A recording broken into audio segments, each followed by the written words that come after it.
that is supposed to be there.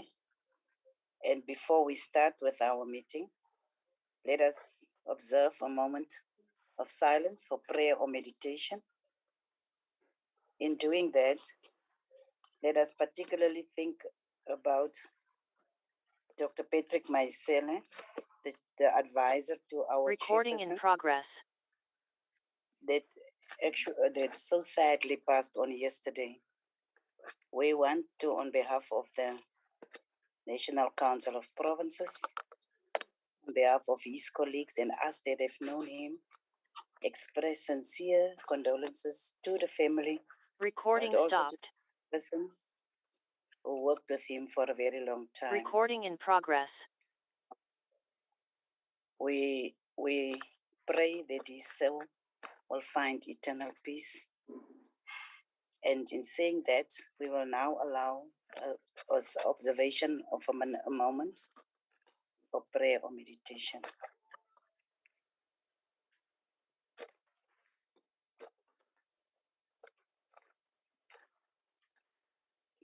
Thank you very much, honorable members. Before we continue, I also want to wish all the women International Women's Day that we are observing today, with the theme of gender equality for a sustainable future.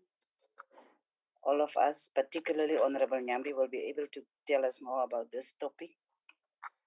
But all of us know that in observing International Women's Day, we are giving due recognition to the struggles of women globally. We are giving due recognition to those that fought for workers' rights and for the right to a sustainable future. And also for those that fought for a more equal dispensation, particularly for women. So that is why once we are observing International Women's Day, we wish women across the globe a blessed and happy day. And we really hope that all of us will contribute to a sustainable future. With that said and done, I would now give over to our Honorable Chairperson, the Honorable Amos Braambi Masondo, to give us the opening and welcoming remarks. Chairperson. Greetings and good morning. Molweni, Dimacheroni, Absheni, Dumelang, More. Program Director, Deputy Chairperson of the National Council of Provinces, Honorable Sylvia Lucas, Minister of Human Settlements, Honorable Mamuluku Kubai, Deputy Minister of Human Settlement, Honorable Pamela Chwete, House Chairperson for International Relations and Member Support, Honorable Winnie Ngwenya, House Chairperson for Committees and Oversight, Honorable Jomo Nyambi, Chief Whip of the National Council of Provinces, Honorable Seiso Mohai, Honorable Permanent and Special Delegates, representatives of SALGA, ladies and gentlemen. Program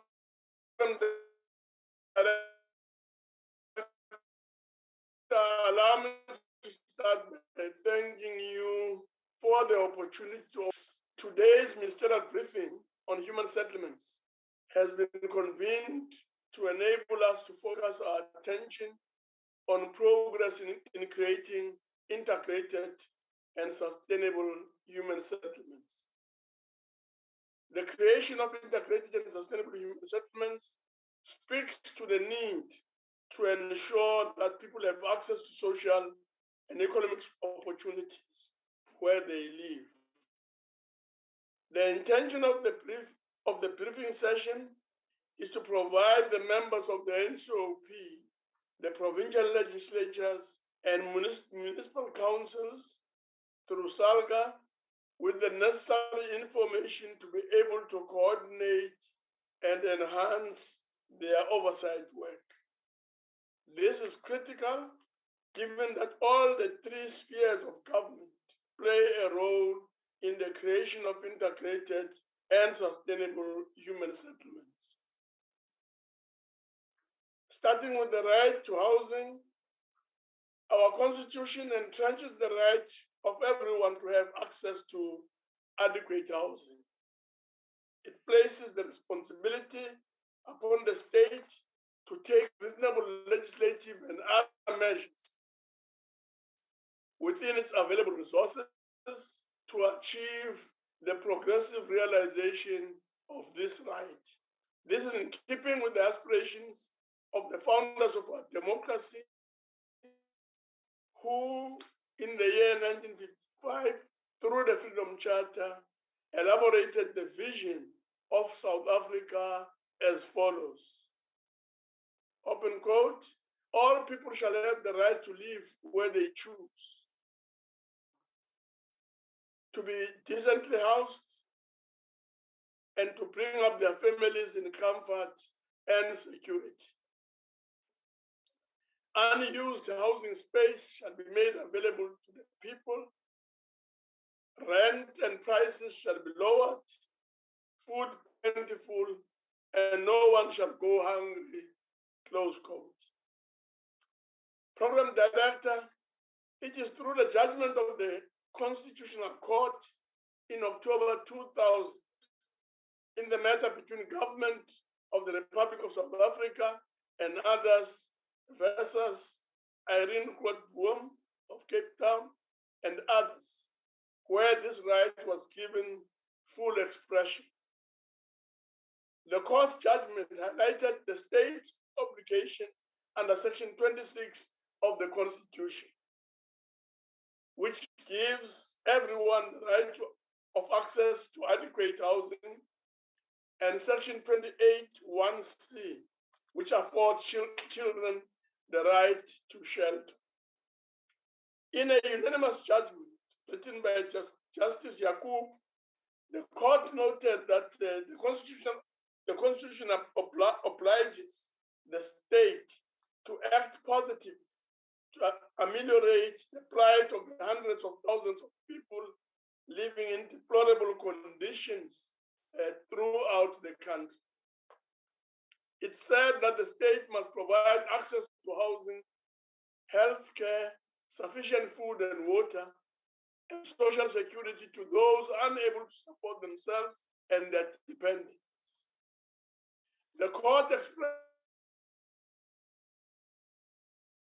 the view that realizing socioeconomic rights enables people to enjoy the other rights in the Bill of Rights and is key to the advancement of race and gender equality and the evolution of a society in which men and women are equally able to achieve their full potential. However, it is also important to note that the court stated that the Constitution recognizes that this is an extremely difficult task and does not oblige the state to go beyond its available resources or to realize these rights immediately. Program Director, this is therefore a task that we must continue to carefully plan and execute. Regarding the functions of national government and other spheres, in terms of Section 3 of the Housing Act, the national government acting through the minister must, after consultation with every MEC and the national organization representing municipalities, establish and facilitate a sustainable national housing development process. The national minister is thus required to determine national policy, including national norms and standards in respect of housing developments. The minister is required to set broad national housing delivery goals and facilitate the setting of provincial and, where appropriate, local government housing delivery goals in support thereof. The minister is required to monitor the performance of the national government and in cooperation with every MEC, the performance of provincial and local governments against housing delivery goals and budgetary goals.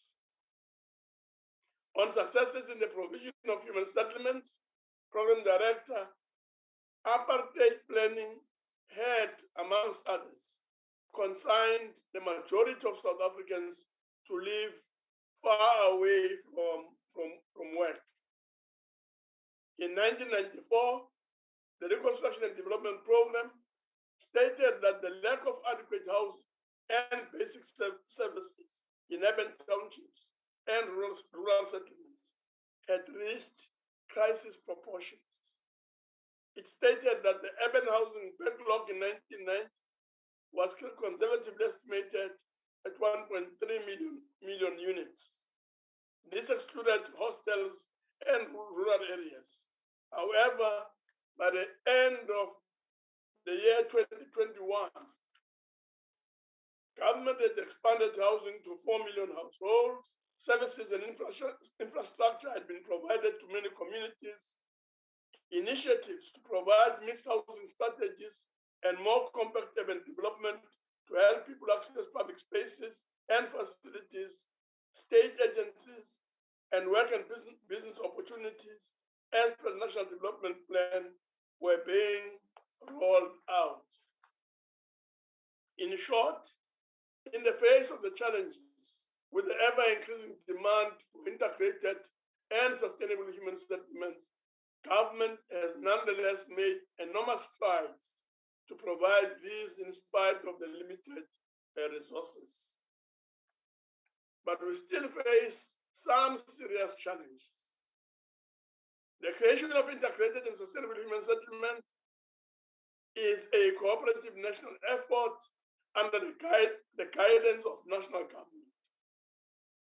There is evidence that suggests that we need to strengthen the arrangements to deliver on these collaborative tasks.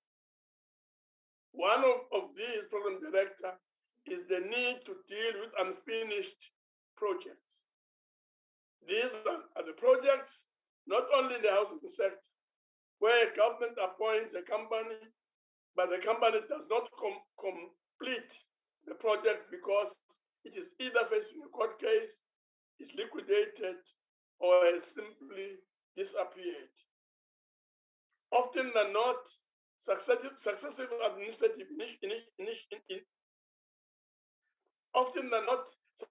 administrations initiate other projects, leaving the targeted beneficiaries of the unfinished project in limbo for several years.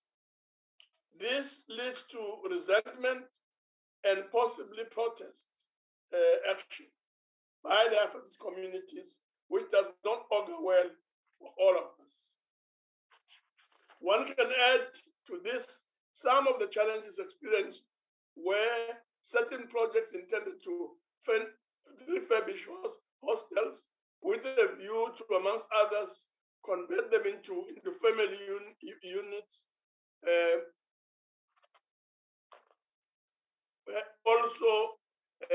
have also been abandoned. There's also the thorny issue of people who buy property, particularly in areas such as the townships, but realize afterwards that they cannot make use of the property. At times, they end up with a bond, but no access to the newly acquired property. This tends to negatively impact the use of property to leverage development in these areas. In some of our metros, one finds the problem of housing projects that have stalled for years, not because the developers have gone bust, simply because gangsters demand payment or involvement in development projects in the neighborhood, or what is known as the construction mafia.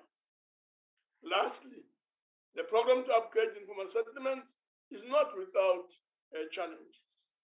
Some of the metros, townships, villages, and cities are doing much better while others are still struggling. Program Director, these are some of the challenges which we need to pay attention to if we are to succeed in creating integrated and sustainable human settlements and to reverse the spatial effects of apartheid. On urbanization, Program Director, research shows that in 2007, for the first time in history, more than half of the world's population was urban. In the year 2014, this rose to 54%. Expectations are that by 2050, the number of people living in urban areas is to increase by 72%. That is from 3.6 billion to 6.3 billion. Urbanization brings with it economic opportunities. However, it also leads to challenges of urban sprawl, urban poverty, higher unemployment rate, environmental degradation, and so on. Therefore, we need futuristic solutions to the challenges we're already witnessing in this regard. Urbanization is a reality and a challenge we need to grapple with today.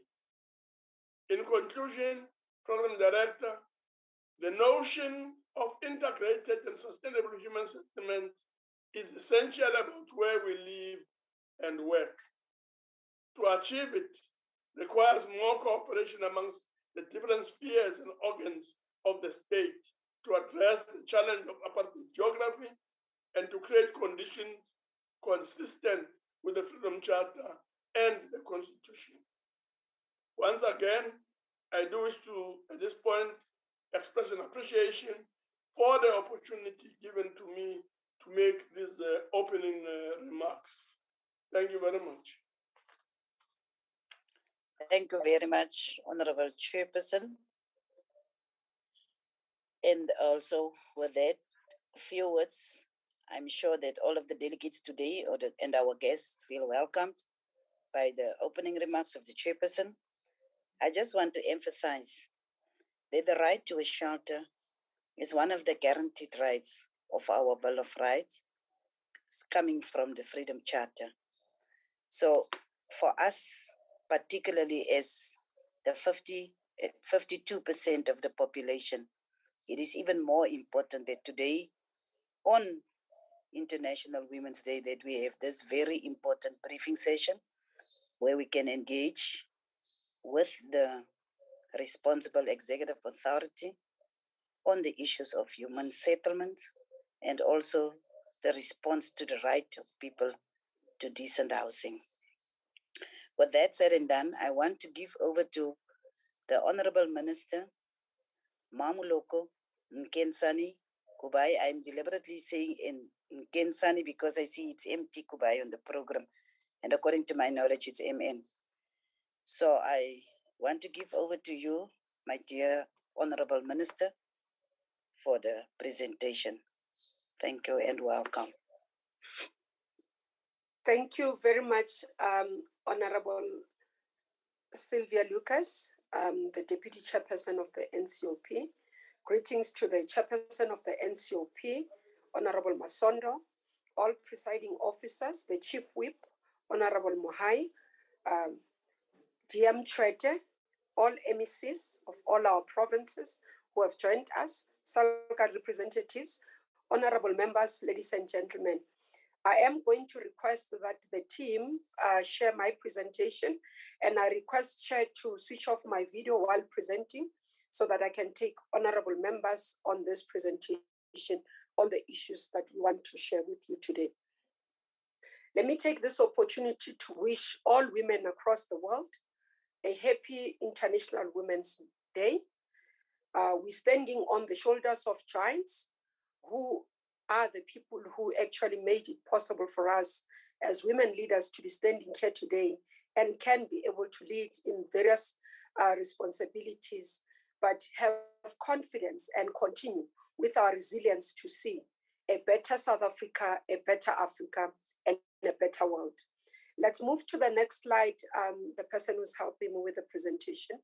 I will be taking members through the presentation, and I hope I can be able to be assisted easily. Next slide, please.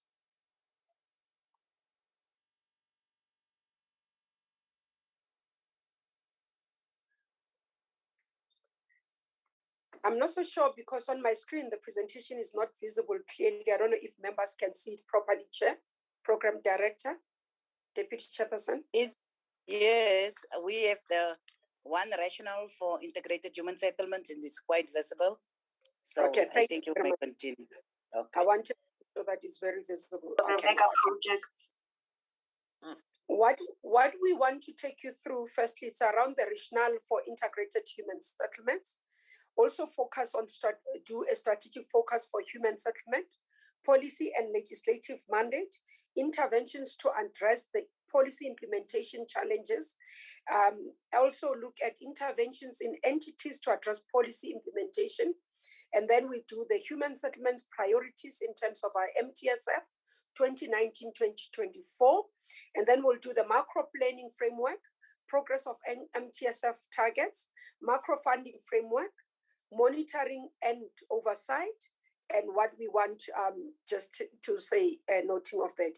I don't think we have recommendations, sorry about that. Just going into the next slide where it talks about the rationale for integrated human settlements, I think that's the one. And then here we're talking, honorable members, about the need for us to address the entrenched spatial patterns. Would understand because of apartheid, so it's the number one rationale, the last one. In terms of the rationale for this is that we acknowledge that the spatial planning, which was based on apartheid, segregated quite a majority of the people, put them in the outskirts, far away from opportunities, far away from what we can call economic opportunities, better facilities, and all that. And you find that majority of them lived in areas where there was no services that you would actually expect. So we are addressing this in terms of ensuring that as we look at the geographical scales across the country, we always pay attention to addressing the social inequality, economic inefficiency resulting to increased poverty and inequality. This we do by creating opportunities for lively, livable environments, inclusive and resilient towns and cities, improving participation of disadvantaged in the residential property market, and also increasing the asset creation potential of the state investment in human settlements. Next slide. In terms of current policy and legislative priorities, a series of new policy instruments and legislative framework and strategies have been introduced since the promulgation of the Housing Act in 1997. Honorable members, current acts are not aligned, and this is what I need to say up front. If we look at the legislative framework currently, because this mainly were done a long time ago, and the policy, what we have, white paper policy, is 1996. So there are gaps that exist in terms of alignment, in terms of assisting for efficiency, and dealing with ensuring that we can be able to implement effectively. The sector has changed significantly over years, and that's why this policies seem to have, as we analyze now, to have gaps.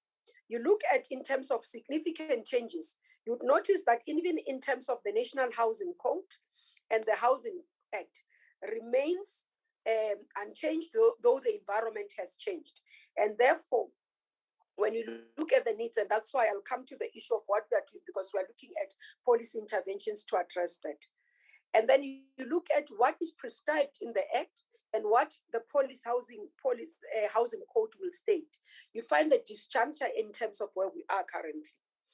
The macro planning environment also demonstrates significant changes as the state relooked in the manner that in which it developed targets and assigned responsibilities. The Housing Act remains misaligned to housing programs, policies, and legislative framework, presented in terms of the shortcomings and the misconception over time. As I say, because it's an old act, and that's why there's a work to do in terms of improving. Honorable members, moving to the next slide in terms of short-term to medium-term, we're currently consolidating our policy environment. So draft policy, white paper policy is currently underway. The work is underway.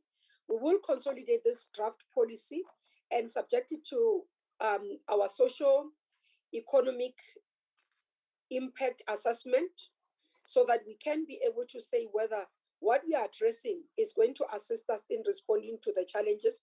And this will be subjected to the approval of the executive authorities and MINMEC. Policy Foundations for Human Settlement Act will be approved within this. We're talking about the financial year 2022-2023. So the introduction of the act, we are hoping that it will be in the next year while we finalize the work. There's been quite substantive work that has been done in finalizing the white paper, and we are almost ready for consultation in this process. And we will subject the draft bill to the required approval until Parliament. I don't have to go into detail on that.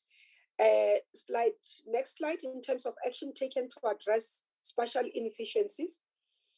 For the realization of integrated and sustainable human settlement, 136 priority human settlements and housing development areas were declared in 2019, honorable members, with objective to direct development and investment to areas closer to economic opportunities, but mainly to ensure that there's alignment in terms of planning, there's alignment in terms of the work between national, provincial, and local government. The review of the funding model also commenced and resulted to the introduction of funding instruments dedicated for the upgrading of informal settlements, which the implementation started in July 2021. Next slide. In terms of the intervention to address policy implementation challenges, work is underway to consolidate our grants to be more flexible and reduce housing delivery times. The structure of the SDG, which is a Human Settlement Development Grant, has been reconfigured. This will be implemented from the 1st of April 2022 to allow for delivery of bulk infrastructure for about up to 30% of the grant, especially in rural provinces. This is conditional grant. So what we are doing, previously it was 2%, it has been moved to 5%. To move to 30%, the provinces will have to present the project plans and also the areas that they are going to intervene for approval by both the National Department and National Treasury. This is to assist us, honorable members, to address the backlog in terms of bulk infrastructure. Some of the areas is where we've built houses and they are lacking bulk infrastructure, and we have to go and resolve them. So this is one of the mechanisms that we are doing. As you know, that in terms of the non-metros, they do not have sufficient money for bulk infrastructure, whereas the metros will have urban infrastructure grant, which I'll come to later. When you look in the financial year 2022 to 2023, we'll start the implementation of front loading in terms of 2 provinces you have noted, and this will elaborate more in our budget vote, and also just to indicate how this is going to be done. So the Minister of Finance indicated the infrastructure development programs in provinces where pilot will be done in Northern Cape and Eastern Cape, and human settlement is part of that infrastructure front-loading work, and we'll unpack the details as we deliver our budget vote. We have partnered with the Infrastructure Fund to accelerate the delivery of large social housing projects, which I indicated during the budget, during the SONA debate in terms of the 6 areas, and that as well as we unpack and table our APP for this year, it will be definitely highlighted. The department intervention, so the department will intervene directly in municipalities for capacity building, because we've realized that many of these municipalities are lacking in terms of capacity, and therefore they need to support. In April, we will be doing a visit to all metros in terms of our assessment for the USDG grant, so that we can ensure that we're not only assessing performance, but we intervene, and I'll go into this when we deal with performance monitoring and assessment. Next slide, intervention to address policy challenges continue.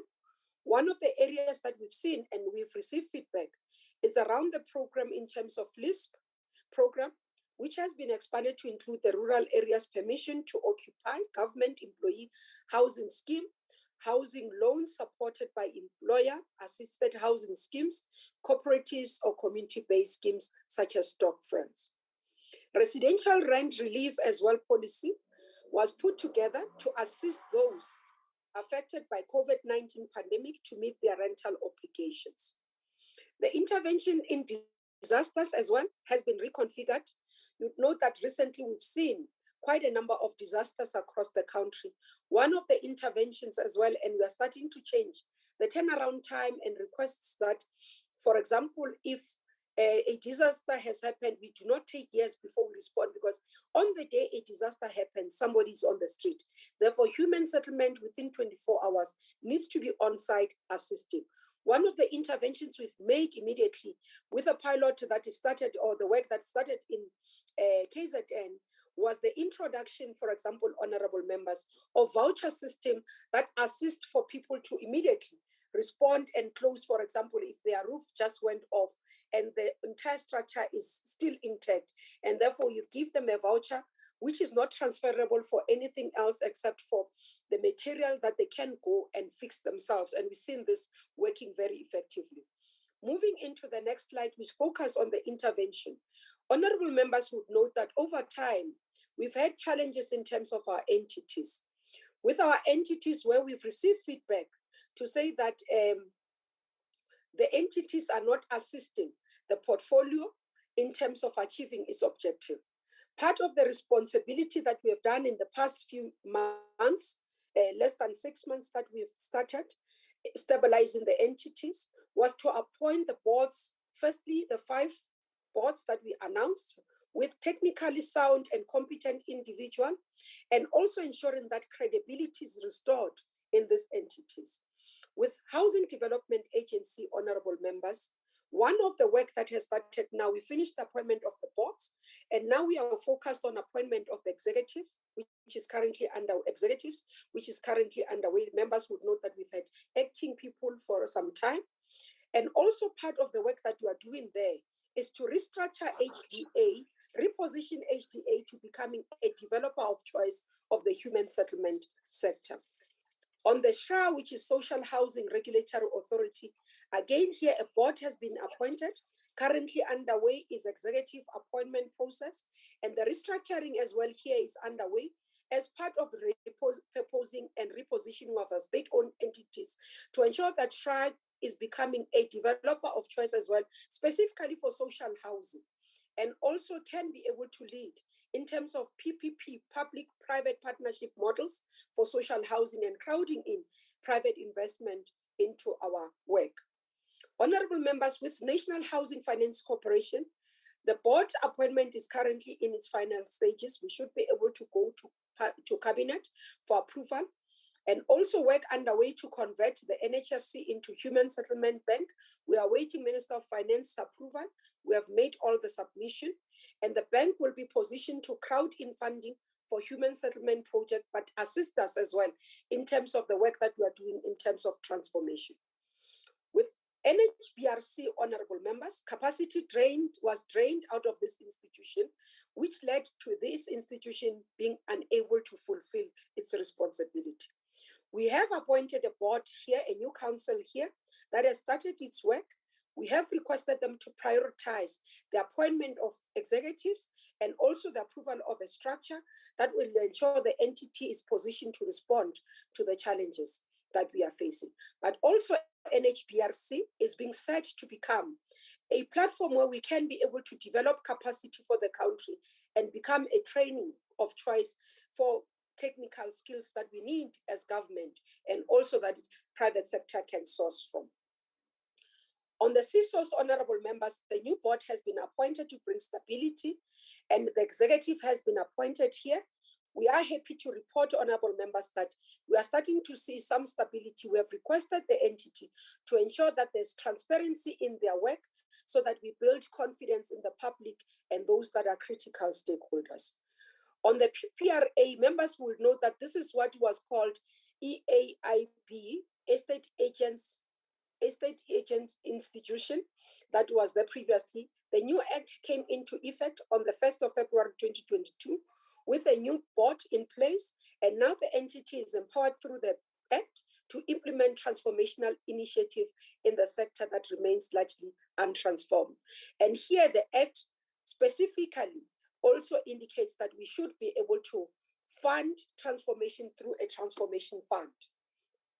So we're not talking about transformation without putting the resources to it.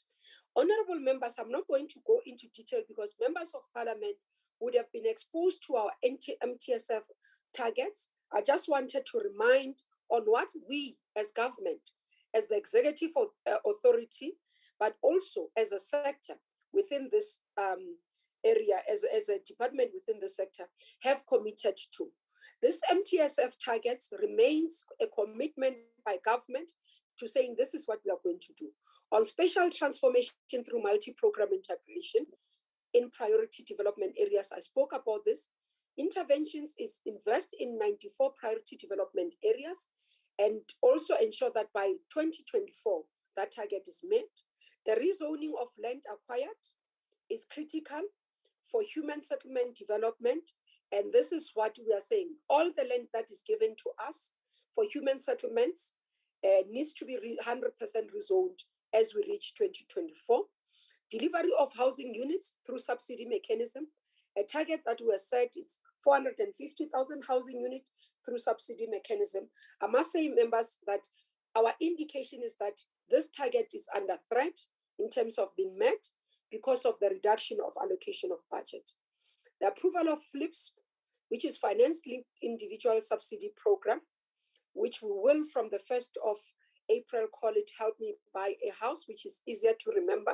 And we are improving in terms of the application process, which we've received complaints from members of the public about it, that we need to ensure that it's easier to apply and the turnaround time of approvals is improved, and that work is being done around that. Delivery of service sites remain a critical area of our work, and delivery of housing, social housing as well. Delivery of community residential units, CRUs, upgrading of informal settlements to phase 3. Those are the targets. Eradication of backlog and issuing of new title deeds remains what we have committed in this. As we continue each year, we account to Parliament in terms of our program and our progress in this regard, and I'll highlight some of the areas later. Principles in the next slide, principles underpinning the achievement of integrated human settlements. The first area, which is very critical, which members would be happy to hear, we've taken a decision that we are going to digitize our beneficiary list to ensure transparency and credibility. This, honorable members, is to assist us to ensure that we are able to say when a beneficiary asks, when am I receiving my house? We can quickly simply go into a system, punch in an ID number, and then the system should be able to tell us that Mamuluko Kubai, you are approved for a housing subsidy and your house will be available at this time. This is what we envisaging to work towards and will consistently approve.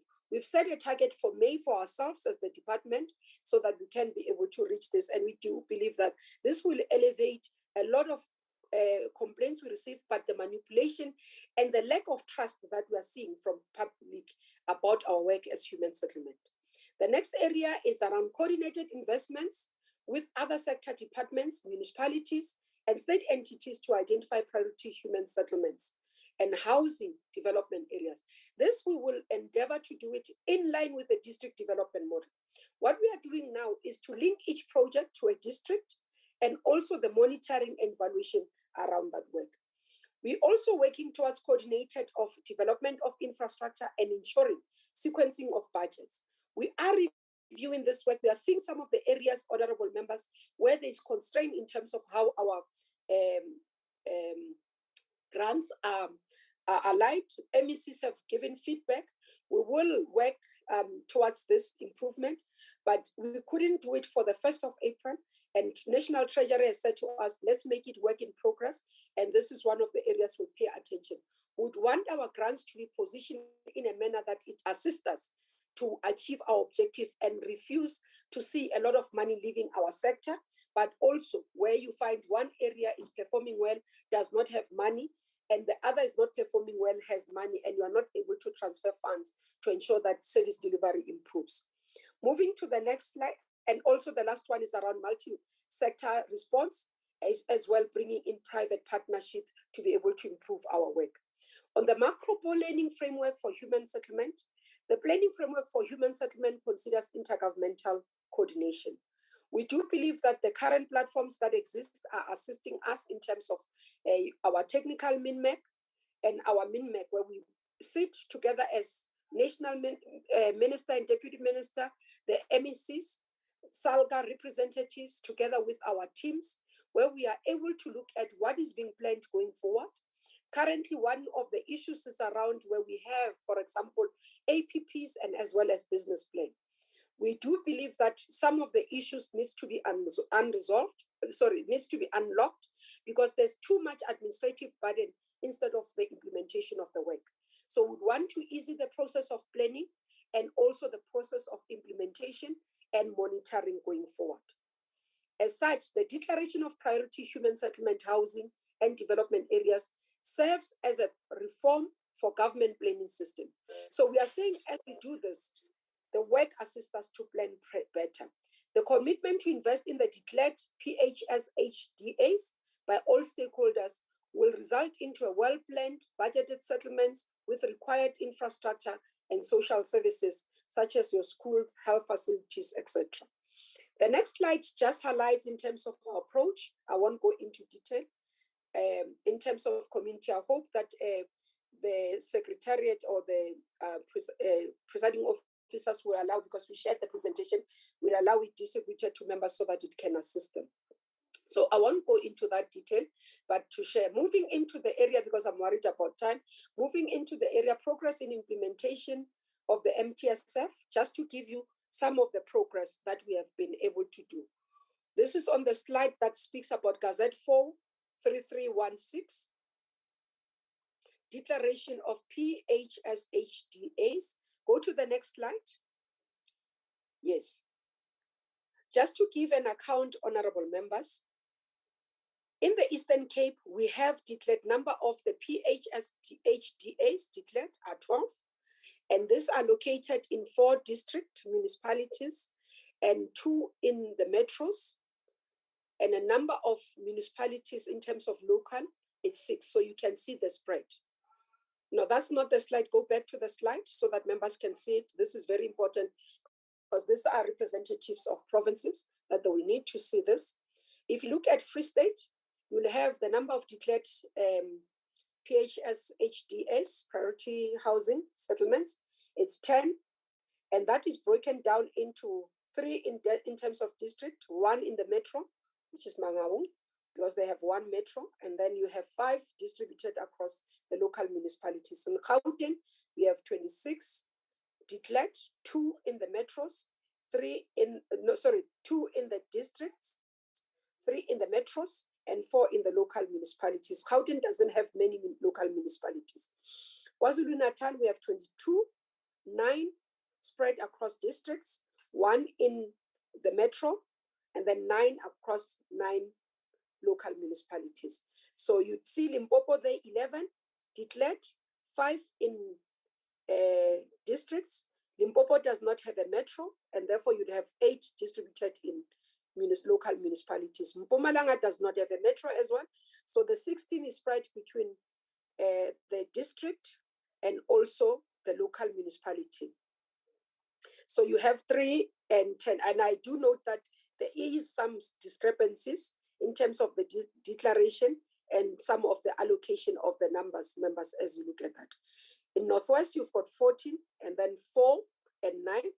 1 is being finalized in terms of allocation into that. 6 in the Northern Cape, 4 and 5, which is also going to be declared. So you're adding into that, honorable members. As we move into the land acquisition, preparation and release, Cabinet approved that almost 14,000 hectares held by the DPWI, which is Public Works, this is state land or assets, be released for human settlement development through the issuing of powers of attorneys to housing development agencies.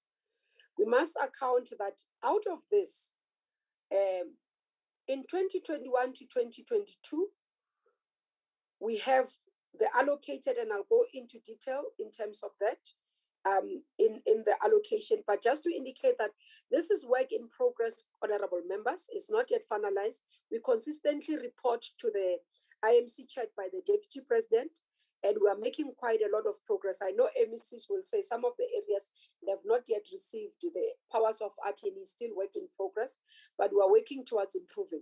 There is, though, some indication in terms of some of the land that is identified for defense that we are likely not to receive, but discussions are still underway. And this is the accounting in terms of land acquisition.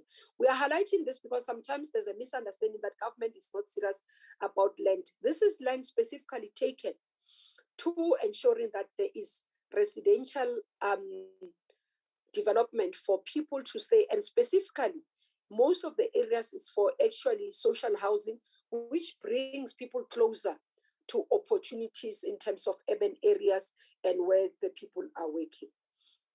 Current progress in terms of MTSF 2019-2024 is highlighted in the next slide, honorable members. In terms of the progress, are we happy with the progress that we are seeing? Not completely, we are not. We do think that there's more work that we can do, improving coordination, improving performance, improving monitoring in terms of our work. And as we consistently now work with the provinces, we do believe that we will be able to improve this performance that against our MTSF and be able to catch up. What we've seen over time was the loss of money by the sector in terms of performance, where we've seen underperforming. We've improved our monitoring and evaluation, but not only that, we started to focus on interventions.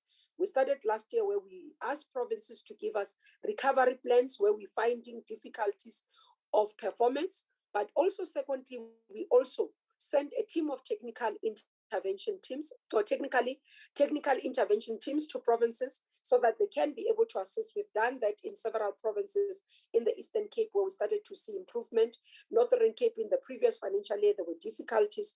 They have improved in their performance. Currently, we are intervening in Limpopo, where we believe that we'll see a progress report, and the MECs will share in terms of their work and their recovery around those areas. Let's move through. Members will go in terms of the actual. I'm not going to go into detail because we consistently account to Parliament in terms of our performance. What I need to highlight is that we are not happy about the performance in terms of our title deeds program more, and also our informal settlements program. And we do believe that more attention will be given. And one of the areas is to note that the gazetting of the informal settlement grant happened later, around July, because it's a new grant that came through, and therefore delayed some of the work that needed to be done. Going forward, we'll pay attention to that. Just to give you a highlight, members, in terms of this being a new program, in the 2021-2022 financial year, there are about 1,068 projects in phase 1 to 3 being funded through the Informal Settlement Upgrading Program grant. And the breakdown of those in terms of provinces is there. With Western Cape, you can see the number of projects. In terms of Eastern Cape, we are giving you in detail, honorable members, that you can see those numbers and see overall what we are planning, but also giving you in terms of the metros, because metros as well do get allocation of funds. If you see there on the screen on the right side where it shows you the city of Cape Town in terms of number of projects, and it breaks them down in terms of phases. So phase 1, phase 2 of the informal settlement upgrading, and phase 3 of the informal settlements, and so that members can see in terms of the progress where we are.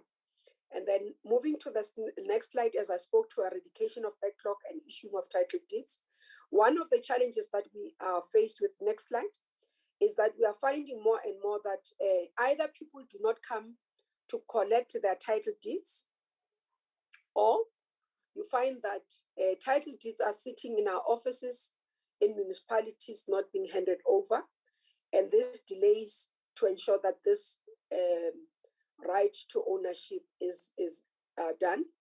We are now going to start setting targets, and also some of the challenges around cross boundaries in terms of provinces where communities would have, due to demarcation, moved from one province to the other, and therefore sometimes affects that transfer. One of the communities that we are currently dealing with is the Mawika community that has been waiting for title deeds since the dawn of democracy. And the dispute between Gauteng and Northwest, or more even around Northwest Housing Corporation, in terms of releasing those houses to Gauteng so that Gauteng can issue title deeds, is one of the areas that we'll have to pay attention and consistently look at in utilizing those models. Honorable members, as we deal with today as being International Women's Day, one of the issues that is being flagged is that when we do not give these people, communities, their title deeds, for example, a senior citizens gets abused by their children, their grandchildren, where they are not even able to evict them.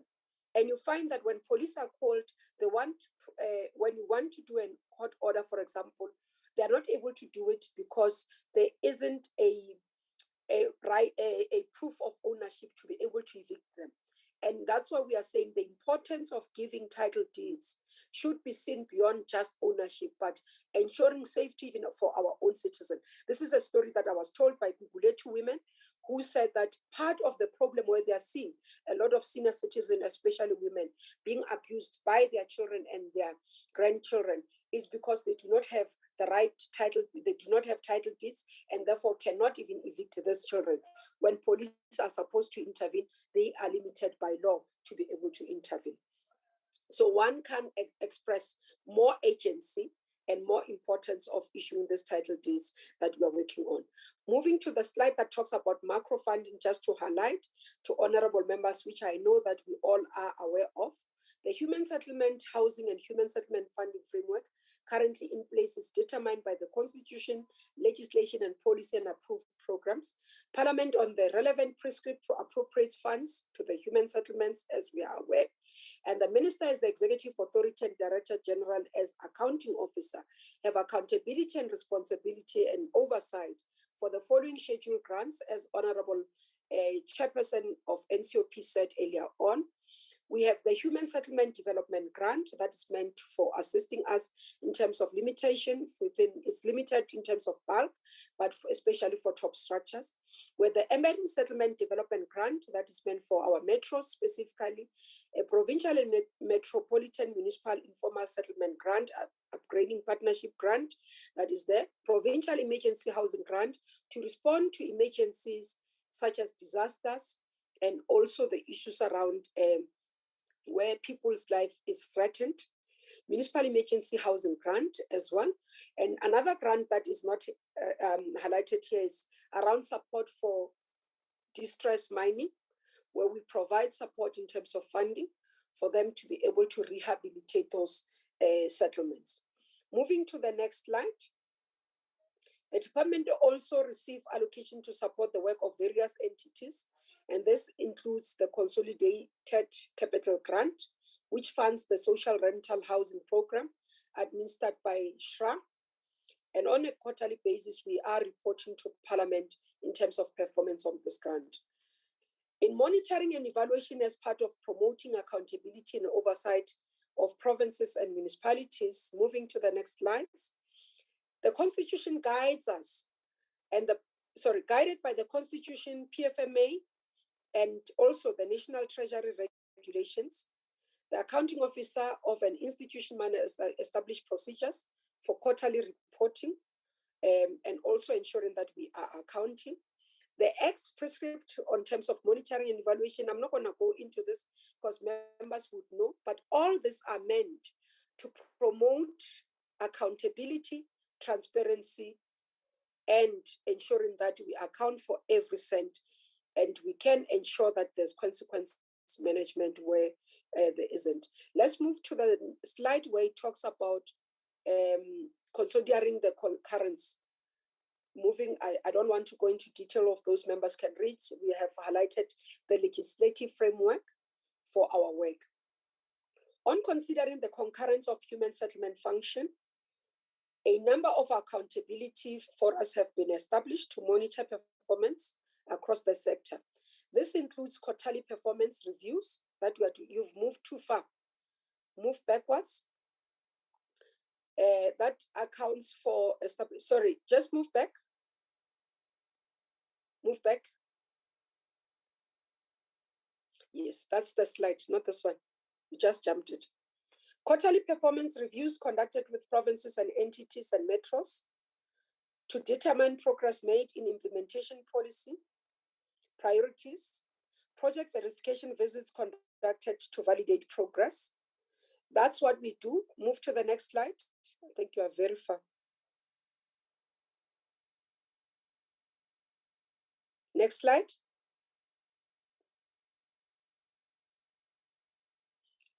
Thank you. What we are doing, we currently have a system, which is HSS, that monitors the information in terms of the budgeting process, the spending of provinces, but also the delivery of projects. This is where, honorable members, we are able to see in terms of the work, whether a project has stopped, how long it has stopped, and where we are able to identify, for example, the blocked projects. We currently have a mechanism. We've started the process of working towards unlocking the blocked projects and ensuring that we can go to the projects that are unfinished, look at what is happening, the reasons why they are not finished, and also start bringing them back, because these projects are meant to provide shelter for people, but also because money has been spent already of government, we need to ensure that that is done. And some of the reasons differ. Others you find is because of poor performance of contractors. Others you find that we've built the top structures, but we did not put bulk infrastructure on underneath. Some you'll have bulk infrastructure is not connected to the houses. So we consistently look at those and see how best we resolve. And we have started with planning for those and unblocking those projects, and it will be a phased-in approach in terms of that. Moving to the next slide, just to highlight in terms of the National Department of Human Settlement, which we play key role in terms of monitoring and oversight for our work, and that's the sequence that we are talking about, honorable members, so that members can understand that when we do this work, it's important for us to ensure that the work is done efficiently in terms of, and we can account properly, because this is a concurrent function. So when you look at this slide, honorable members, you see that there is pillars that we are working across in terms of our work, and I would not go into details, so members will be able to go there. So what we are just trying to highlight there, just to indicate, is that there is consistency in terms of ensuring that we can be able to develop our work, monitor, move through in terms of evaluation, but there is accountability. Because sometimes, because we are a national department and people will think that we shouldn't be involved in the provinces, in the municipalities, but collaborative work is important. So we develop policy at national level, we dispense the grants, and then because we are the custodian and this votes are done against our budget votes, and the grants and the money is allocated against our budget vote. Therefore, we have an obligation as the national department to ensure that we monitor, but we also report in terms of the implementation of these programs and projects. We also evaluate. So we do this, we've agreed as well with the MECs that quarterly we'll go into detail in terms of the performance of our grants, but work together to see how best we improve in terms of our work. Next slide. In order to keep track with the policy and program relevance, the department conducts evaluation with findings and recommendations are used to guide decision-making, either for program adjustment or for review of policy. So as we have said earlier, honorable members, we have identified that there are quite a number of policy gaps that exist that we need to close, and we'll consistently come back and report. But what we do believe that working together collaboratively with the provinces, with the municipalities, we will be able to change the gear in terms of fast-tracking the service delivery, but ensuring that performance happens. But we also make sure that as we perform, it's not performance of spending money, but also performance of delivery on the ground. And where things have gone wrong, consequence management should happen. And we are also emphatic as the sector that we shall have zero tolerance of corruption and malfeasance of ill practices within our sector. We do believe that there is a need for us to refocus, re-engineer our sector and ensure that we deliver what is expected from us, because South Africans expect nothing less from us. This is where I end. Next slide says, Ndakensa Msamashtul. Thank you very much. Thank you very much, Honorable Minister. Thank you for the presentation. The next step in our program will be now, where we will allow members to interrogate the presentation, and we will ask members to raise their hands on the system through the raise your hand function. And we will start immediately by giving to the Honorable Isaac Sileko to ask the first question. Isaac? Thank you, Deputy Chair. Isaac Sileko. Thank you. I said Isaac, but you are Isaac most. The way it is spelled, it's Isaac. Okay, thanks. Allow me also to wish all the women, especially in the NCOP, Happy Women's Month or Women's Day. Minister, one has to appreciate that you have actually agreed and concurred with us that the Housing Act is outdated, but unfortunately not much has been said on which key reforms you have identified, which is currently not congruent to the current realities. You know, because I don't want to get excited, because the detail is always, the devil is always in the detail. So my question will be, what are your plans to accelerate the issuing of title deeds to BNG beneficiaries? Secondly, the department needs to curb the illegal sale or renting of BNGs. Your department further owe it to all South Africans in need of a housing opportunity to stop the illegal practice of a beneficiary being allocated more than one BNG. Minister, what is the timeline for your department to mandate the utilization of a central demand database? Lastly, Mphathiswa,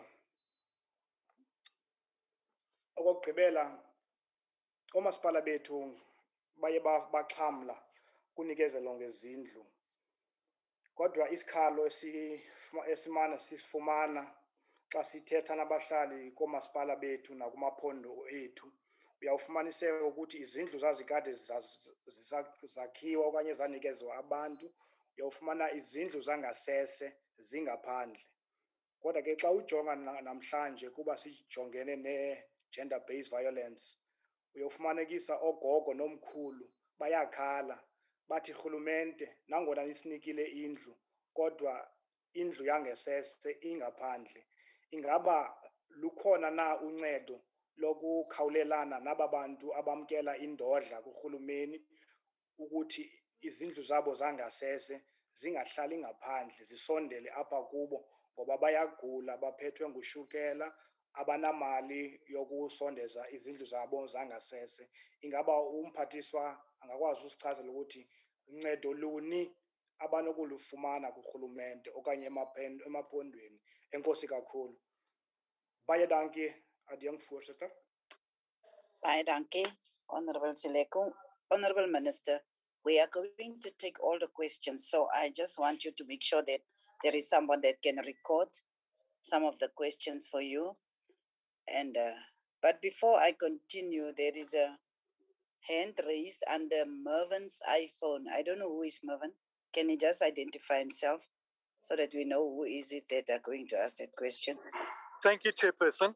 My name is Mervin Sorota. I'm a member of the Gauteng Human Settlements Committee. May I proceed with my question, please? No, it's not your question. It's not your turn.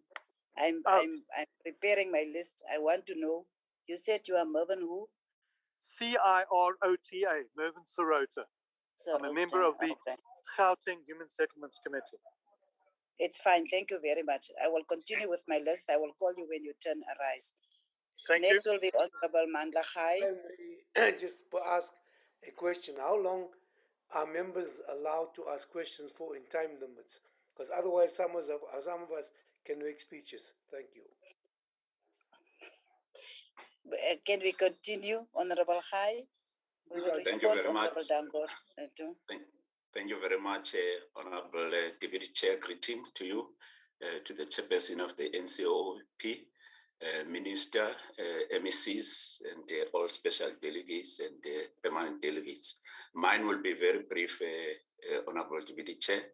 My question is that the property market in metropolitan areas such as Cape Town, Durban, and Johannesburg, for the better part of our history, were domain for white South Africans. What step, Honorable Minister, has our government taken to ensure that Black people in general and African people in particular participate in this sector of our economy? Thank you very much, Honorable Deputy Chair. Thank you, Honorable Khai. The next will be Honorable Du Toit. Thank you, Honorable Chair. Honorable Minister, in your presentation, you referred to new boards being established, and as you call it, to bring stability, close quotes.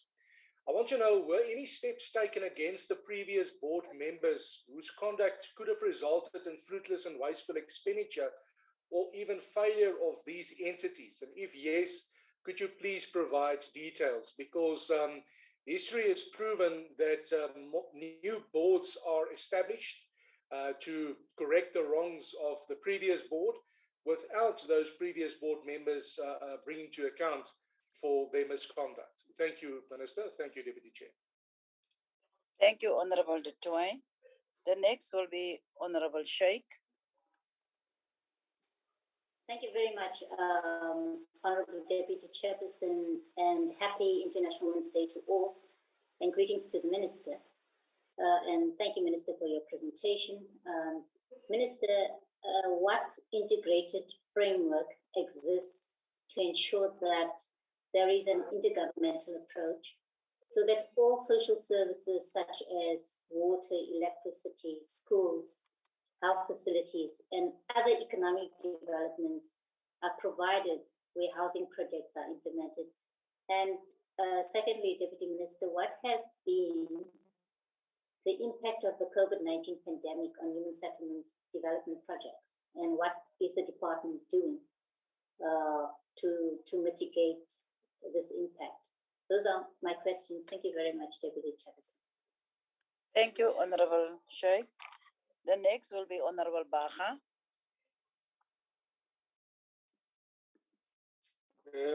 Thank you, Deputy Chair, and thank you, Minister, for sorry for the presentation as well. Chairperson, I think that the Minister did touch on the availability of title deeds, and I just want to get a sense of what is the department doing to address the key factors relating to the delays in title deeds processing and issuing, because I think that's where the crux of the matter is around the issue of human settlement. But I think that she has touched on it, but I would want to get a sense of what the real problems are, so that if we can, we find a way of addressing those. Thank you, Chair. Thank you very much, Honorable Baha. The next is Honorable Dangor. Thank you very much, Chairperson. Thank you, Minister, for the presentation. The rise in the number of informal settlements is not only a phenomenon in the large cities. Small towns, too, have this challenge. Some of these small towns are under distress and management. What measures has the department in place to address this matter? Thank you. Thank you, Honorable Dangor. The next will be Honorable Arnold.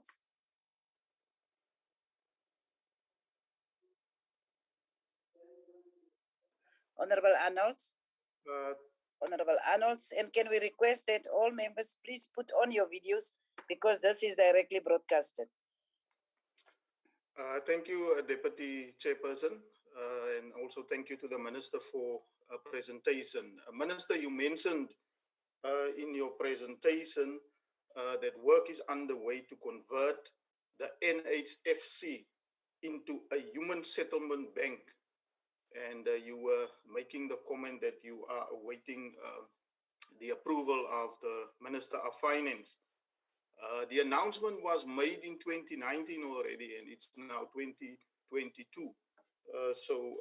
And I think this is a very important one to expedite the delivery of houses in the country because we have a backlog in housing. And I think we need to move with speed in terms of the establishment of the Human Settlement Bank. And I think we need also a time frame because you look also at, there was a target set in 2019 to deliver 500,000 houses. So I think it's important to get this done. But Minister, there is also a need to develop a comprehensive program for capacity building in the whole housing sector. And in the short to medium term, there's also an urgent need to mobilize external capacity to enable provincial governments and municipalities to develop the required capacity to plan, implement, and manage the labor-intensive housing programs. And we have seen many failed housing projects, including dysfunctional municipalities. And in your presentation, you mentioned that the department will intervene directly in municipalities for capacity building around the human settlement delivery. But how will you do it? Because we must first start with those municipalities that is dysfunctional. So yeah, we just need information from you in terms of how your department will intervene in that now. Then informal settlement must urgently be integrated into the broader urban fabric to overcome spatial, social, and economic exclusion. And residents in townships and in rural areas do not have easy access to financial institutions and struggle to reach provincial subsidy offices to apply for their housing benefits. Whether the minister and your department has established well-located housing information centers closer to communities. I'm just in a meeting. Can I give you a number that you can call 083? Chairperson, Deputy Chairperson. 6633. Just we hear your number, Chairperson. Go on. It broadcasted to the whole South Africa. Hello? Chairperson, that was a debt collector's number, I think. No, it's PG Glass that phoned me. I've got a problem with my car. It's PG Glass that phoned me. I'm sorry. So, yes. I'm sorry. I'm going to mute. Sorry, I just want to find out if the minister. Sorry.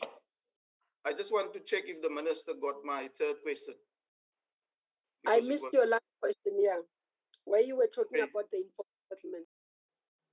Okay, so let me repeat the question. Informal settlement must urgently be integrated into the broader urban fabric to oversee spatial, social, and economic exclusion.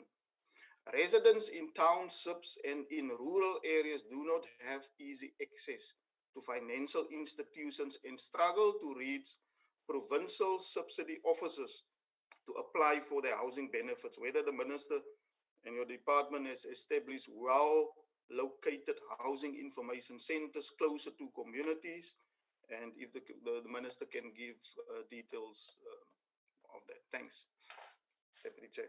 Oh, once again, sorry, Honorable Arnold, it was just my child's car. I've got a problem and PG Glass phone down. I was just listening to you very attentively, and that's why I was a bit out of it. So I'm sorry. And the next one will be Honorable Bartlett. Thank you very much,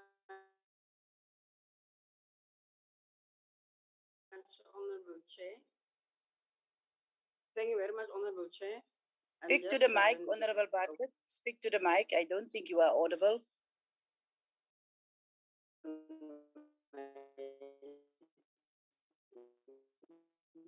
You are not. I don't know what is wrong. Let's go to the next person. We can come back to you. You are not. Speak to the mic. Oh, Minister, can you hear her? Because I can't. I can't hear her, Chair. I can also not hear. Honorable Bartlett, let's come back to you. Honorable Nana.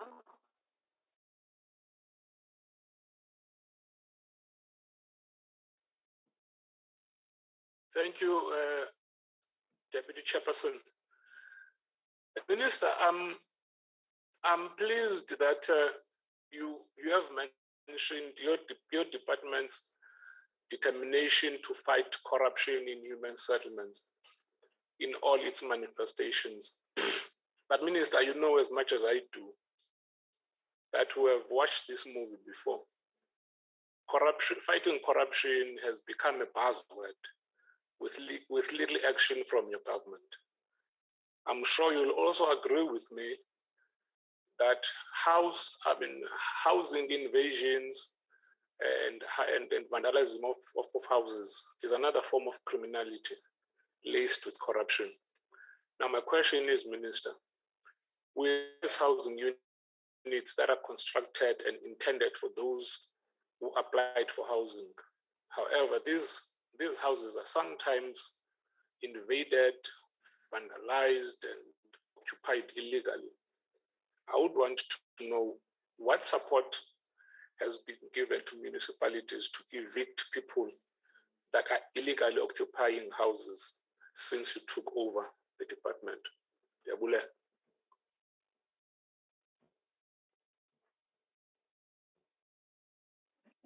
Honorable Nana, so you're finished? Yes, Chairperson. Yes, I am. Thank you. Honorable Bartlett, let's try again.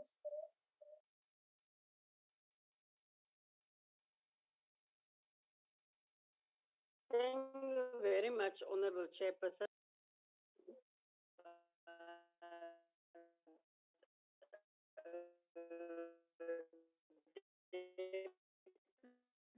Chairperson in the country elected poor quality points.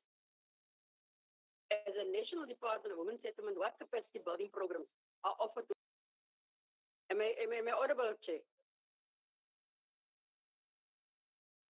Minister, can you hear Honorable Bartlett? No, unfortunately, Chair. Unless if maybe the member can write to the question.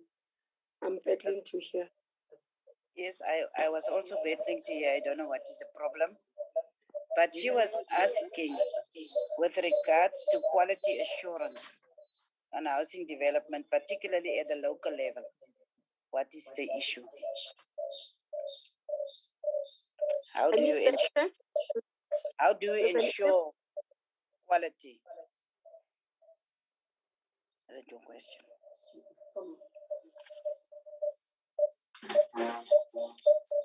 He has got a problem with connectivity. So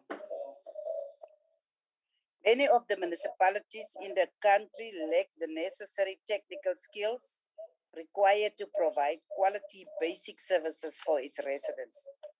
As the National Department of Human Settlement, what capacity building programs are offered to local municipalities to correlate with the value of the money paid to a service provider? Is it clear? Thank you, Chair. Yes, it is. Thank you very much. We will continue. Then it is Mervyn Sirota. Thank you very much, Deputy Chairperson. To the Minister, the chair of the NCOP made, at the beginning of his statement, he emphasized the need to complete projects. One of the presidential projects that's outstanding is, of course, the Alexandria Renewal project. And it's been bogged down, Honourable Minister, by court interdicts since 2005. And although there was a statement of intent in 2016, very little has progressed, even though there's been a Human Rights Commission report. Can I ask the Minister what steps and interventions she'll be taking to try and get this project going? Thank you. Thank you, Honorable Sirota. Next will be Honorable Plenary. Thank you, Chair. I apologize for the video. We have bad weather. The network is unstable. Umphathiswa mna ndifuna ukuyastre kukhona iproject ezazenziwe yi-department azagqityezelwa. Umzekelo phaa eMdantsane kwa-Unit 2 Ward 11 I think we-include no-Ward 20 khona izindlu ezazisakhiwa phaya ezingekagqityezelwa nanamhlanje. Ndicinga uba seyiminyaka eyi-10 egqithileyo zisenziwa. Bendifuna uqonda okokuba ngaba i-department kwiimeko ezinjalo iza kwenza ntoni ukuzama uqiniseka uba ziyagqityezelwa because akukho manzi kwezaa zindlu nemibhobho leyo hambisa ilindle nayo ayizange igqityezelwe. Okwesibini phaa kulaa masipala waseGreat Kai Komrha kune-township phaa ekuthiwa yiSiviwe. Imvulana nje encinci inethe mphathiswa phaya izindlu zaphaa ziye zidade emanzini.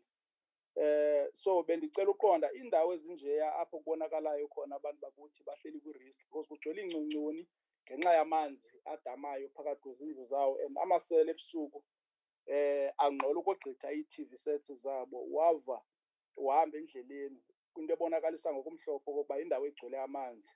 Okugqibela mphathiswa eGinsberg phaa kwa-39 I think bagqityela ukwakhelwa phaa ngo-1995 okokoko babe nesikhalo. Ingaba iindawo ezinjalo ziindawo enijonge uba njenge-department na ukuthi nijongane nazo nini ukuzama ukhawulelana nesikhalo sabantu kwezo ndawo? Ndiyabulela kakhulu. Enkosi that was our planning. CF Beyer-Smith now. Thank you, Honourable Chair, or Deputy Chair. My apology for my camera. I've also got some unstable network on my side. During a media briefing in February 2022, Social Cluster Minister, Co-Chairperson Minister Joe Padra stated that the government will digitize the allocation of houses and reduce the number of people on the housing database, also referred to as housing waiting list. This process will ensure that beneficiaries will have more clarity on the status of the application at any given time. Since this system will be accessible to beneficiaries, that is intended to eliminate corruption during the allocation process. What is the timeline for the digitalization of the housing database, and how is the department addressing incorrect allocation to beneficiaries, which were as a result of corruption or otherwise due to flawed housing database? Thank you, Chair. Thank you very much. The next will be Honorable Moimang. Thank you. Thank you, Honorable Chair. And let me also express my appreciation to the vision as outlined by the Minister in terms of realizing integrated sustainable rural housing program and urban housing through declaration of those 136 priority projects. The question that I want to pose, Honourable Minister, relates to the socio-economic impact of this project as envisaged by the Minister on the small and medium-sized businesses owned by youth, women, and people with disabilities. The second question is related to how is the department going to ensure that localization of inputs and project delivery takes place, more so to ensure that we build skills and also manufacturing capabilities of the previously disadvantaged communities. Thank you, Honourable Minister. Thank you, Deputy Chair. Thank you very much, Honourable Moimang. The next will be Honourable Bosho.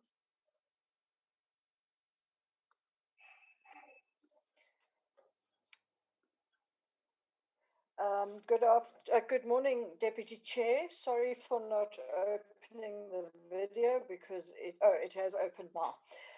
Good morning to the Minister as well.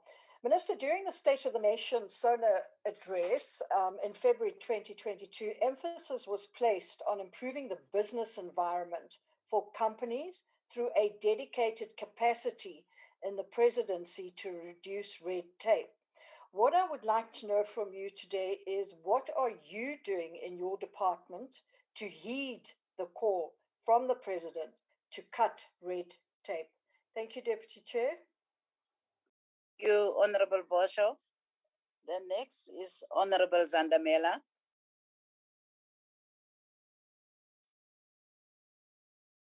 Thank you, Deputy Chairperson. Deputy Chairperson.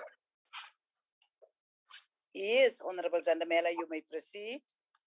No, thanks, Deputy Chairperson. Minister, there was this presidential project that was initiated by President Mbeki during his tenure as a president, where he was building units across the country. And one of the conditions working of these units, it was rent to buy. And those units later were placed under the housing associations across the municipalities in the country. Now, Minister, now these units have since been hijacked by the former CEOs of these companies, housing associations. One of them, if I can give an example, it's a Tingo Park in the Malahleni, Mpumalanga, and Kangala region. Now, besicela nje ukubuza Minister ukuthi what is the department's plan yokuthi kube ne-proper handover yalezi indlu as it was agreed kuma-conditions that were stated at that time. Ukuthi lezi indlu they must rent them and at some point then they will have to be they will have to get ownership of these houses. Thank you, Minister. Thank you, Honorable Zandamela. Minister, I hope he was audible. Yes, he was. I could hear him. Okay, thank you. As long as the Minister could get the question. Honorable Ryder, you are next. Thank you very much, Deputy Chairperson. Minister, noting the continued and increasing land invasions that are happening around the country, but particularly in the south of Gauteng, it's become evident that the land invasions are actually well coordinated and that the invaders have found ways to unfairly hide behind well-intentioned laws which are now being abused. Certain political parties, even those represented in this House, use land invasions to further their agendas. There are even land invasions that are criminally coordinated for the enrichment of individuals who illegally sell stands that they don't own. Many people took advantage of the lockdowns and disaster regulation to invade land while they were seemingly protected by the regulations. The practice of invading land and then building a brick and mortar structure within a few days has now become commonplace and leads to massive complications when legal eviction processes are attempted. The cost of those legal proceedings, evictions, and the private security support to support SAPs all falls to local government, and it is essentially an unfunded mandate that has been thrust upon them. Minister, two questions. Number one, what amendments to the law are proposed in order to ensure that legal processes can be fair both to property owners as well as to landless people?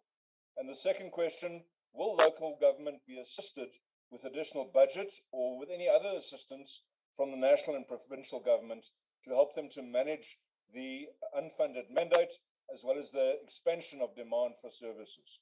Thank you, Deputy Minister and Deputy Chair. Minister. Apologies for the demotion. Thank you, Honorable Ryder. The next will be Honorable Nkosi. Honorable Nkosi.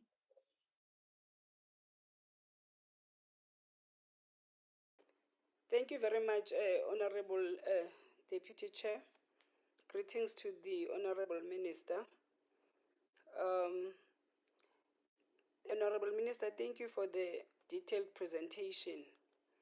Technical expertise such as quantity surveying and civil engineers amongst others, are lacking within the employ of the government, resulting into the dependency of outsourcing to expensive consultants. Honorable Minister, how is the government going to ensure that we attract professionals with the technical capability to ensure effective project planning and delivery? I thank you, Honorable Chair. Thank you very much, Honorable Nkosi. Honorable Fisser, you will be the next. Thank you, Honorable Chair. Honorable Minister, the development to facilitate, promote, and coordinate integrated sustainable human settlements. The development should comply with the set objectives. Sustainability depends on specific circumstances and share the fundamental theme of assuring. Why do housing developments in the Northwest and other ANC-governed provinces fail to assure sufficient bulk water, the availability of a functional sewer system, and failing for application for an increase on the daily maximum demand on electricity supply? The failure of these essential services contributes to the collapse of municipalities for not being able to successfully adopt the project and thus creating a dysfunctional and unsustainable housing project. How will you resolve these challenges, including the blocked and incompleted housing projects? Thank you. Thank you, Honorable Fisser. The next is Honorable Maseko. Honorable Maseko. Thank you very much, Chairperson.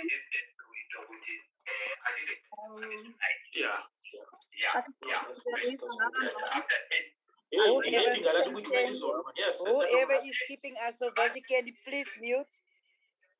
Can this person that is keeping us so busy, please mute? Who is speaking? Who is speaking? Yes. See? Yeah, we must do what's necessary now. Tebogo Modise, can you mute? Can you mute? Modise, thank you. I'm sorry about that, Honorable Member. You may continue. Thank you very much, Chair. Just for stability of my question and the connection, I would appreciate if I can leave the video because where I am, connection is very bad. I just want to find out, and thanks, Minister, for the presentation. I've got a few questions. I'll take two. One, it will be the issue of the upgrading of informal settlements. The ripple effect has been some of the beneficiaries were those beneficiaries that were not qualifying for the free housing. Now, I want to find out if maybe in your plans, you are planning to give those title deeds so that if they can be able to build houses themselves, that will be possible. And two, do you maybe foresee incentivizing them with the housing plans for them to maybe speed up the process of building houses for themselves so that we don't upgrade the land, the informal settlements for them permanently to live in the shacks. At least they've got the sense of ownership of those plots that we allocate that has the services that they can build the houses for themselves. Another one, it will be the backlog of the title deeds where the municipalities were in agreement with the national land parcels to build houses on those land parcels. Are you foreseeing yourself fast-tracking those houses that have been built on those land parcels that belong to the national government? Are you going to prioritize them to have the title deeds to be allocated? Because some of the projects like in Grabo, Theewaterskloof, there's houses that have been there for about almost 20 years, but the land parcel warehouses still belongs to the national government, and that is delaying for the title deeds to be allocated. Do you foresee in the backlog, fighting this backlog of title deeds, you prioritizing the places like that to make sure that we try to cut the backlog in Western Cape? Thank you very much, Chair. That's all for me. Thank you, Honorable Maseko. The next will be Honorable Kulu.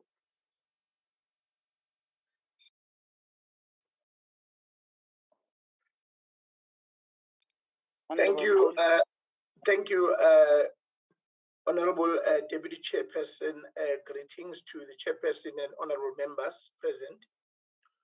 To our Minister, I firstly want to applaud your plan on intervening in local municipalities on the issues of capacity building. I think it will also assist on speeding up the service delivery. Please, let's make sure that we monitor that this is implemented. And the next one is the land acquisition. Also, thanking the Minister on showing us that there is a lot of work that is being done on this issue of land, because at times it looks like there's nothing that is being done on this issue. But I think we have shown us all those numbers, and then they actually talk on them, themselves. On the issue of SHRA, Minister, I'm worried, it seems to be there is a snail pace we issue a transformation. Our entities work with the SHRA. It seems to be, it's still not properly transformed. I see less black companies or NPOs works with SHRA. I think maybe if the minister can just look at that, I think it will be much better, because it seems to be the transformation seems to be in a very snail pace there. I thank you. Thank you, Honorable Member. Honorable Mtetwa will be the last one, and then we will allow the Minister to respond on the issues that is there. Thank you, Deputy Chairperson of our NCOP. Morning, colleagues, and the Honorable Minister. Thank you very much for the brief presentation you gave us this morning. It has addressed some of the most questions one had, but nevertheless, Minister, the rental within the central business district in big cities like Cape Town, Johannesburg, and Durban tend to be very expensive, Minister. How is our government, through the department, going to make sure that there is affordable rental houses for the lower income workers? Secondly, Minister, what approach will the department take in working with the private sector to expedite delivery of affordable housing, Minister? Thank you very much, Deputy Chair, once more again. Thank you, Honorable Mtetwa. Honorable Mkiva, it's very unfair what you are doing. It's not the first time that you are doing this to me. I will allow you, but I really hope that in future you will in time indicate that you also want to say something. Please, Honorable Mkiva. No, thank you, Chairperson. Actually, Chair, from my understanding, I was on the schedule of the people who were to ask questions. I don't know how you skipped me. Nonetheless, maybe we will correct that behind the scenes. The question that I had to the Minister was that the upgrading of informal settlement is a critical policy priority of our government. What is the progress in the program, and what challenges is the department facing? The second question is, what is the department's plan to ensure access to land for human settlements in